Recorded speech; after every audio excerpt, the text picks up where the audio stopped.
What do I do when I'm broken? When I'm broken, I relish it. That's what I'm gonna do. I'm gonna use it. Because if I'm broken, then I just found my limitations. And until I know what my limitations are, how can I push them? How can I get better? But once I see it, once I feel it, once I see where I was broken, then I can attack that weakness. I can fill in that gap. I can reinforce that breach. If you break, it means it's time to fortify your will to make it stronger. There's all kinds of different ways to break.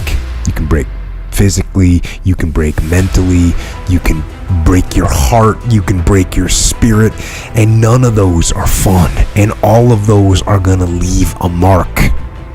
But the mark that they leave can be the mark of victory or it can be the mark of defeat. Because every time you break, and in every way that you break, while it's a chance, it's definitely a chance for you to give up and for you to just to fall apart. But there's also opportunity.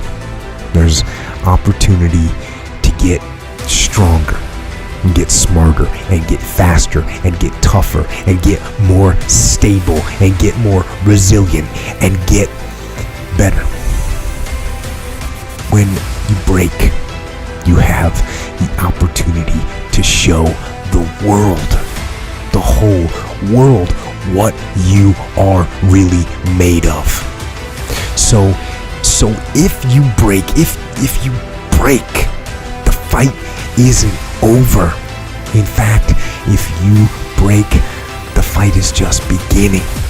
And as you crawl up and out of that dismal and wretched place, and you're covered in blood and sweat and dirt and filth as you rise above what you were, and as you take the form of who you are supposed to be, you will see that in the very act of standing up, in the very act of fighting on, you will become and you will remain unbroken. I'm not saying to put yourself down. I'm saying listen to the truth. And the truth isn't in the 20%.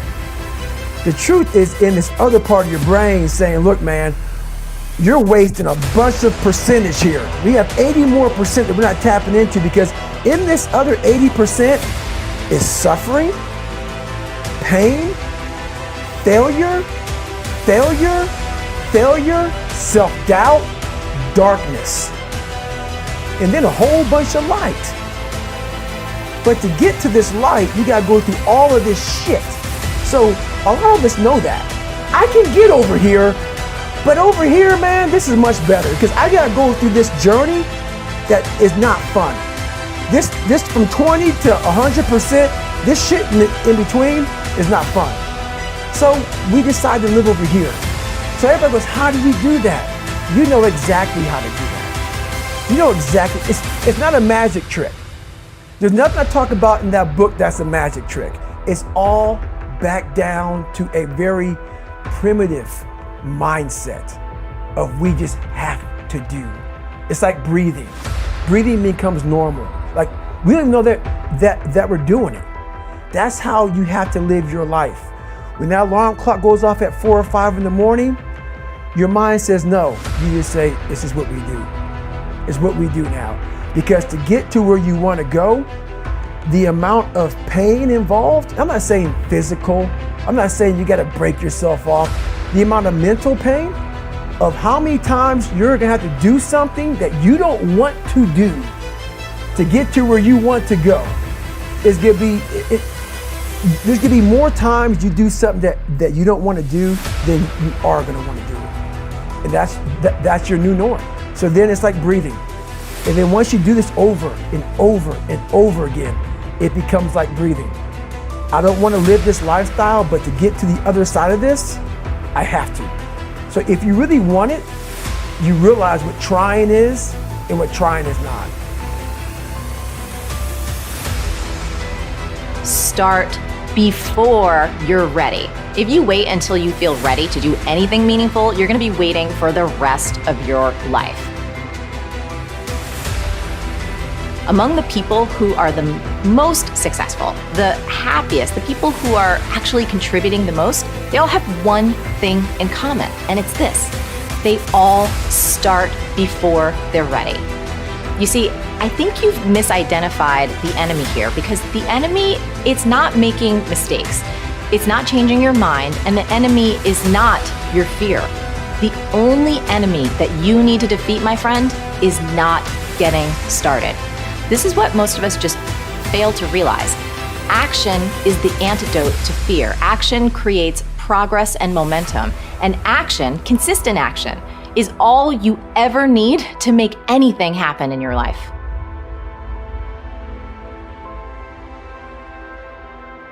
It's all back down to a very primitive mindset of we just have to do.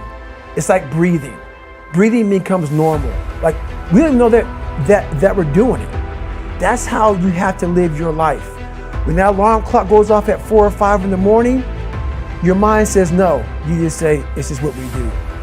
It's what we do now. Because to get to where you want to go, the amount of pain involved, I'm not saying physical, I'm not saying you got to break yourself off. The amount of mental pain of how many times you're going to have to do something that you don't want to do to get to where you want to go. There's going to be more times you do something that you don't want to do than you are going to want to do. And that's your new norm. That's your new norm. So then it's like breathing. And then once you do this over and over and over again, it becomes like breathing.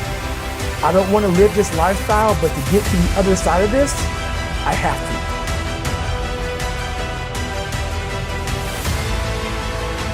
You're never, ever, ever, ever going to feel like doing the things you need to do in order to have what you want. You're always going to need to push yourself. You're always going to need to parent yourself. So what is the net advice on this? What is the bottom line? The bottom line is no one's coming. No one. No one's coming to push you. No one's coming to tell you to turn the TV off. No one's coming to tell you to get out the door and exercise. Nobody's coming to tell you to apply for that job that you've always dreamt about. Nobody's coming to write the business plan for you. It's up to you. And because you're only ever going to do the things that you feel like doing right now or that feel good right now, unless you understand that you've got to parent yourself, you got to push yourself, you're not going to make your dreams come true. You're just not. We're not wired that way. You weren't born that way. You weren't that way when you were growing up, and you're certainly not that way as an adult. And there's a tremendous amount of liberation that comes when you accept the fact that you're always going to need to give yourself a push.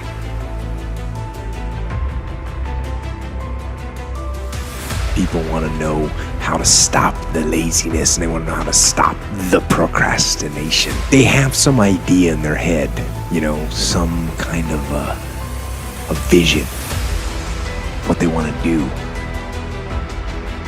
But they don't know where to start. They don't know where to start it, They don't know where to start. And so they say, hey, where do I start? And when's the best time to start? And I have a very simple answer for that. Here and now. That's it. You want to improve? You want to get better? You want to get on a workout program or a clean diet? You want to start a business? You want to write a book or make a movie or build a house or a computer or put together some mobile application? Where do you start? You start right here. And when do you start? You start right now. You initiate the action aggressively. You go. Because the idea isn't going to execute itself. And the book isn't going to write itself. And the weights out in the gym, they're not going to move themselves. You have to do it, and you have to do it now. And that means you got to stop thinking about it and stop dreaming about it and stop researching every aspect of it and reading all about it and debating the pros and cons of it. Just start doing it. Take that first step and make it happen. Get after it. And get after it here and now.